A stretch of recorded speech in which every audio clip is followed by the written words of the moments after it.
غلام وأسروه جداعا واللہ علیم بما یعملون۔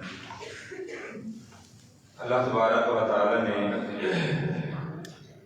برادران یوسف کا جو تذکرہ کیا، انہوں نے اپنے بھائی کے ساتھ جو ظلم و ستم کیا، پھر باپ کے پاس وہ قمیص اور کرتا لے کر گئے، جھوٹا خون لگایا اور طرح طرح کی باتیں بنا کر حضرت یعقوب علیہ السلام کے سامنے پیش کی۔ حضرت یعقوب علیہ السلام نے تمام مکر و فریب اور بنے ہوئے جالے اس کا رد کیا اور فرمایا کہ یہ تمہاری خود ساختہ بات ہے۔ ایک طرف یہ معاملہ ہوا اور دوسری طرف حضرت یوسف علیہ السلام اس اندھے کنویں کے اندر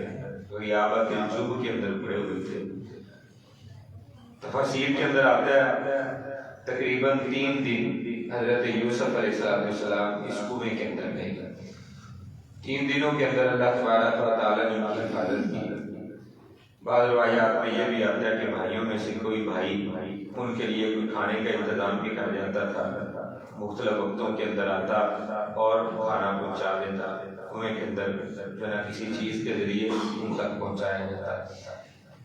اور دوسرے بھائی وہ نظر رکھتے تھے کہیں ایسا نہ ہو کہ یہ کنویں سے باہر نکل آئے اور پھر کنان میں گھر واپس آ جائے۔ چھپ چھپا کر آس پاس بیٹھتے کہ کسی کو پتہ بھی نہ چلے اور ہم کنویں کی نگرانی بھی کرتے رہے۔ اس طرح کا ماجرا چلتا رہا۔ ادھر اللہ کی مرضی، جسے اللہ بچائے اسے کوئی مار نہیں سکتا، اور جسے اللہ مارنے پہ آئے اسے کوئی بچا نہیں سکتا۔ اللہ تبارک و تعالیٰ کی مشیت کچھ اور تھی کہ یوسف علیہ السلام کو بچایا جائے گا اور یہاں سے مصر پہنچایا جائے گا، اور پھر اللہ تبارک و تعالیٰ کی منشا کے مطابق اور مشیت کے مطابق ہی سب کچھ ہوا۔ رب کائنات نے قافلے کو پہنچانے کا انتظام کر دیا۔ وہ قافلہ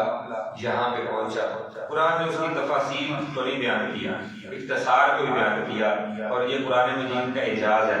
کہ اللہ تبارک و تعالیٰ 1-2 لفظوں کے اندر پورے واقعے کو سمیٹ دیتے۔ رب کائنات نے فرمایا وَجَاءَتْ سَيَّارَةٌ، ایک قافلہ آ گیا، فَأَرْسَلُوا وَارِدَهُمْ، بس انہوں نے اپنا وارد، اس نے خلاف معمول جہاں پہ کنویں سے پانی ہوتا ہے وہاں پہ پانی لینے کے لیے نہیں گیا، بلکہ ایک عام کنواں جس کے بارے میں قافلے کے اپنے لوگوں کے یہ تاثرات تھے کہ اس کنویں کے اندر پانی نہیں۔ ہم کئی دفعہ یہاں سے گزرے ہیں تو یہاں سے کبھی کسی نے پانی نہیں پیا، یہ تو بیابان ہوا ہے، غیابت الجب ہے، خشک ہو چکا ہے، یہاں پہ پانی نہیں ہے، لیکن اس کے باوجود وہ معاشی وہ ڈول لے والا آدمی وہاں پہ پہنچا۔ اصل میں اللہ وہاں پہ پہنچانا چاہتا تھا، اور پھر اس نے اپنا ڈول اس کے اندر ڈالا۔ یہ ساری تفصیلات قرآن نے ذکر نہیں کی، لیکن اعجاز قرآن یہ ہے کہ چند الفاظ میں یہ سارے معنی موجود ہیں۔ ڈول انہوں نے ڈال دیا، حضرت یوسف علیہ السلام نے ڈول کو دیکھا اور اس ڈول کے اندر پانی کی جگہ پر ایک خوبصورت بچے کو دیکھا اور شور ڈال دیا، کہنے لگا لوگوں خوشخبری، یہاں پہ تو ایک بچہ ہمیں مل گیا ہے۔ یعنی اس دور کے اندر بھی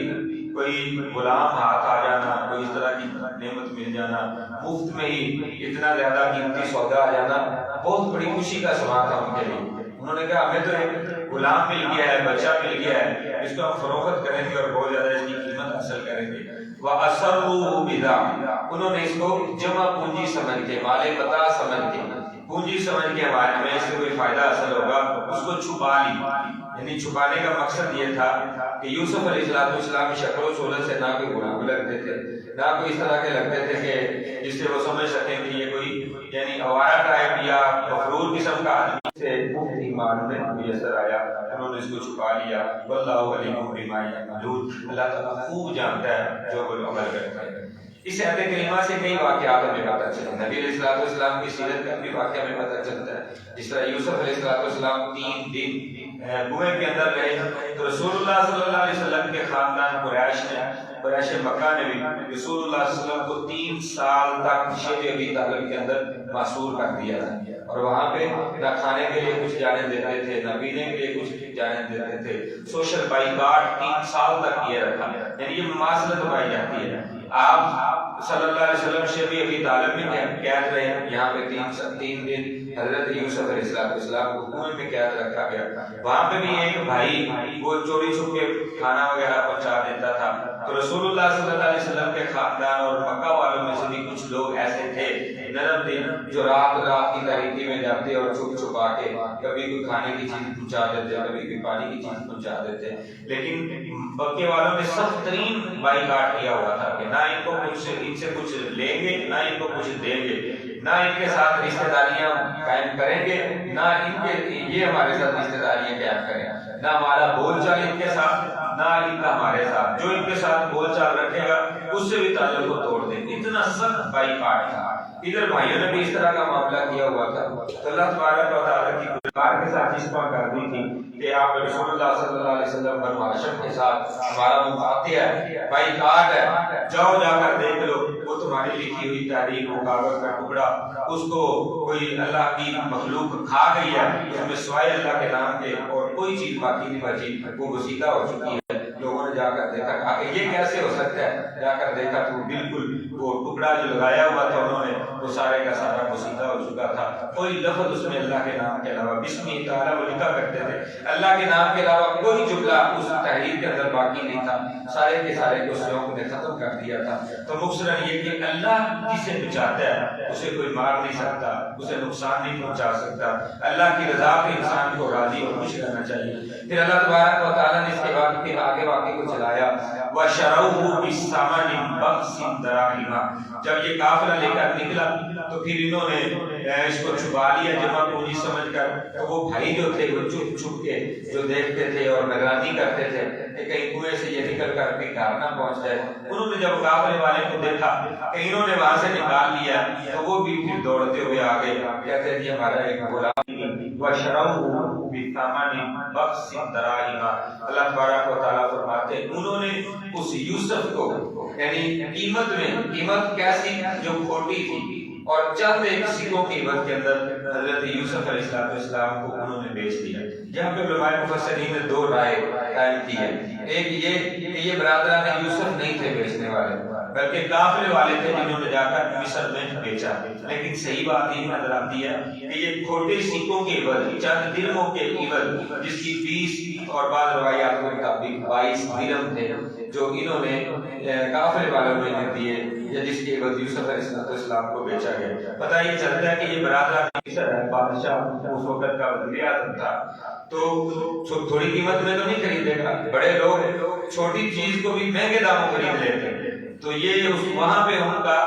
کم قیمت میں خریدنا سمجھ نہیں آتا۔ صحیح بات یہ ہے کہ یوسف علیہ السلام کے بھائیوں نے جو ہے نا وہ اس قافلے کو بیچ دی، اور پھر اگلے الفاظ مزید وضاحت کرتے ہیں وَكَانُوا فِيهِ مِنَ الزَّاهِدِينَ، وہ اس میں بے رغبت تھے، انہیں ضرورت نہیں تھی کہ وہ یہ درہم و دینار خریدے، حالانکہ قافلے والوں کو تو ضرورت تھی، انہیں مفت میں مال ملا تھا، وہ تو چاہتے تھے کہ مال زیادہ ہمیں آ جاتا، لیکن یہ برادران یوسف ہی تھے، وہ چاہتے یہ تھے کہ یوسف کہیں اسی طرح یہاں سے چلا جائے، ان کو پیسوں کی ضرورت نہیں تھی، وہ یوسف کو اپنے باپ کے چہرے سے اپنے علاقے سے دور کرنا چاہتے تھے، اس لیے انہوں نے یوسف علیہ السلام کو چند کھوٹے سکوں کی عوض فروخت کر دی۔ یہاں سے ہمارے لیے کی قدر نہیں کی کہ اس کی قدر و قیمت کیا ہے، اس کی مول کیا ہے، انہیں اس چیز کا احساس نہیں ہوا اور چند کھوٹے سکوں کے عوض انہوں نے یوسف علیہ السلام کو بیچ دیا۔ اللہ اکبر کبیرہ۔ آج بھی ہمارا یہی حال ہے، آج بھی یہی حال ہے۔ آپ دیکھیں علماء کو، روحانی اقدار ہمارے کو، یعنی بحیثیت انسان علماء آج کے معاشرے کے اندر، اور اسی طرح روحانی جو اقدار ہے ہمارے دین کا علم دین جو ہے اور حامل دین اسلام جو ہے ان کی معاشرے کے اندر کیا قدر ہے؟ حالانکہ اللہ نے ان کی قدر و منزلت کیا بنائی ہے کہ فرشتے ان کے پاؤں کے نیچے اپنے پر بچھاتے ہیں، اللہ کے فرشتے ان کے لیے رحمت کی دعائیں کرتے ہیں، مخلوقات خدا ساری کی ساری ان کے لیے رحمت و بخشش کی دعا کرتے ہیں، اور رسول اللہ صلی اللہ علیہ وسلم نے فرمایا کہ دنیا کے اندر وہی انسان فائدہ مند ہے، وہی انسان فائدہ میں ہے جو قرآن دین کو، ہم نے ان کو کیا سمجھ رکھا ہے؟ تو اللہ تبارک و تعالیٰ نے جو ہے نا جن کی قدر و منزلت بنائی ہے آج معاشرے میں ان کی قدر نہیں، برادران یوسف کی طرح ہم نے ان کو حقیر سمجھ رکھا ہے۔ یہ رویہ ہے ہمارا ان کے ساتھ جن کی قدر و منزلت ہے، جن کی اللہ نے مقام و مرتبہ بنایا، اور ہمارا ان کے معاملے میں رویہ کیا ہے، لیکن اس کے باوجود اہل علم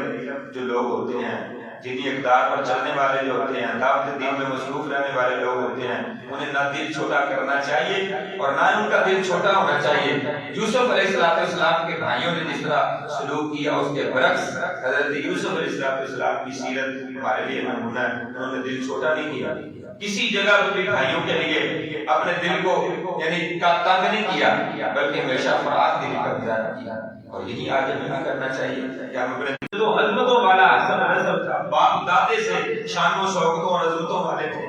لیکن آج کتنا ظلم ہو رہا ہے، ایک آزاد کو غلام بنا کر فروخت کیا جا رہا ہے۔ لیکن کمال ہے حضرت یوسف علیہ السلام کے صبر کا، انہوں نے صبر کا دامن تھامے رکھا۔ ان اللہ مع الصابرین، انہیں پتا تھا کہ صبر کی وجہ سے اللہ کی معیت حاصل ہوتی ہے، اللہ کا ساتھ نصیب ہوتا ہے۔ انہوں نے اس معاملے کو صبر سے برداشت کیا اور صبر و تحمل کا مظاہرہ کیا۔ اور دوسری بات، حالات جیسے بھی سخت ہو جائیں، یوسف علیہ السلام کا یہ واقعہ ہمیں سبق اور درس دیتا ہے، لا تقنطوا من رحمت اللہ، اللہ کی رحمت سے امید نہ ہونا۔ چاہے تمہارے بھائی، تمہارے دشمن، تمہارے مخالف بن جائیں، تمہیں گرانا چاہیں، جیسے کنویں کی اتھا گہرائیوں میں گرا دیا۔ جب بھی کوئی پریشانی آتی ہے، عسر آتا ہے، تو اس عسر کے ساتھ، تنگی کے ساتھ اللہ تعالیٰ آسانیوں کے دروازے کھول دیتے ہیں۔ ان مع العسر یسرا، اللہ کا قانون ہے، اللہ کا وعدہ ہے، ہر تنگی کے ساتھ آسانی ہوتی ہے۔ تنگی کا وقت آئے گا، مشکلات آئیں گی، تو اللہ تعالیٰ ان مشکلات سے نکلنے کے لیے انسان کا توکل ہو، اللہ کی رحمت پر یقین ہو اور صبر کا دامن اس نے تھاما ہوا ہو، شکوے شکایتیں رب کے نہ کیے ہوں، تو اللہ تعالیٰ اس کے لیے ان تنگیوں میں آسانیوں کے راستے پیدا کر دے گا، جیسے یوسف علیہ السلام کے لیے کی۔ تو مختصراً یہ کہ حضرت یوسف علیہ السلام کو بھائیوں نے جب فروخت کر دیا، اب یوسف علیہ السلام غلام بن کر ان قافلے والوں کے ساتھ جا رہے ہیں اور سوچ رہے ہیں پتہ نہیں دوبارہ واپسی ہوگی یا نہیں ہوگی، اس علاقے کو دیکھنا نصیب ہوگا یا نہیں ہوگا، دوبارہ شاید میں اس علاقے میں نہ آ سکوں، جس طرح آ بھی نہیں سکے۔ یوسف علیہ السلام کی خواہش تھی، روح المانی کے اندر، تفسیر روح المانی میں موجود ہے کہ یوسف علیہ السلام نے جس مالک نے اس قدر اور بھائیوں کو رسوا نہیں ہونے دیا، وہ کہہ رہے ہمارا غلام ہے، مغرور ہو جاتا ہے، بھاگ جاتا ہے، تنگ کرتا ہے، لیکن اس کے برعکس یوسف علیہ السلام کا رویہ ان سے بالکل یکسر الٹ تھا۔ یوسف علیہ السلام نے یہ شوق بھی نہیں ہونے دیا، کہا کہ میرے مالک مجھ سے بچھڑ کے جا رہے ہیں اور پتہ نہیں میں دوبارہ مل نہ سکوں، مجھے ایک دفعہ ملنے کا موقع دے دو۔ اور مالک کو بھی نرم دل تھا، اس نے کہا چلو مل لو۔ یوسف علیہ السلام بھاگ کر دوڑ کر پیچھے گئے اپنے بھائیوں سے ملنے کے لیے۔ انہوں نے انتہائی بے مربتی کے ساتھ کہا پھر تم واپس آ رہے ہو، جا کیوں نہ رہے، ہماری جان کیوں نہیں چھوڑ رہے؟ یوسف علیہ السلام نے کہا کہ میں صرف اس لیے آیا ہوں تاکہ تمہیں سلام کر سکوں اور تمہیں دعا دے سکوں، الوداعی ملاقات کر سکوں۔ تفاسیر میں آیا روح المانی کے اندر اور دیگر تفاسیر، میں سمجھتا ہوں کہ جو اولو العزم لوگ ہوتے ہیں، بڑے بڑے عظیم مراتب اور مناصب پہ فائز ہوتے ہیں، ان کا اس قدر صبر ہوتا ہے۔ تو حضرت یوسف علیہ السلام نے صبر کا دامن تھاما اور پھر دنیا والوں کو بتایا کہ اس طرح صبر کر کے دکھایا جاتا ہے، اور جو لوگ اس طرح صبر کرتے ہیں پھر اللہ ان کو جو عظمت شان عطا فرماتے ہیں، وہ یوسف علیہ السلام کو اللہ نے شان اور مقام و مرتبہ عطا فرمائے۔ یہاں پہ آج درس کو اختتام کریں گے کہ بھائیوں کے جتنے مکر و فریب تھے، جتنے انہوں نے جالے بنے تھے، جس قدر انہوں نے منصوبے بنائے تھے، ذرا سوچیں یہاں پہ تو وہ خوش ہو رہے ہوں گے، ہم اپنے منصوبوں میں کامیاب، ہم نے باپ کے چہرے سے اپنے بھائی کو جدا کر دیا، ہم اپنی اس انا کی بھیٹ کے اوپر اپنے بھائی کو چڑھا چکے، ہماری جو خواہش تھی وہ پوری ہو گئی، اب پتہ نہیں یوسف کہاں، اور پھر ان کو بار بار یوسف کے پاس، یوسف علیہ السلام کے پاس بھیجا، جیسا کہ آگے آئے گا پتہ یہ چلتا ہے دنیا کے منصوبے ناکام ہو جاتے ہیں، پھر رب کا منصوبہ کامیاب ہوتا ہے۔ اللہ سے دعا ہے اللہ تبارک و تعالی ہمیں اللہ کی ذات پہ ایسا یقین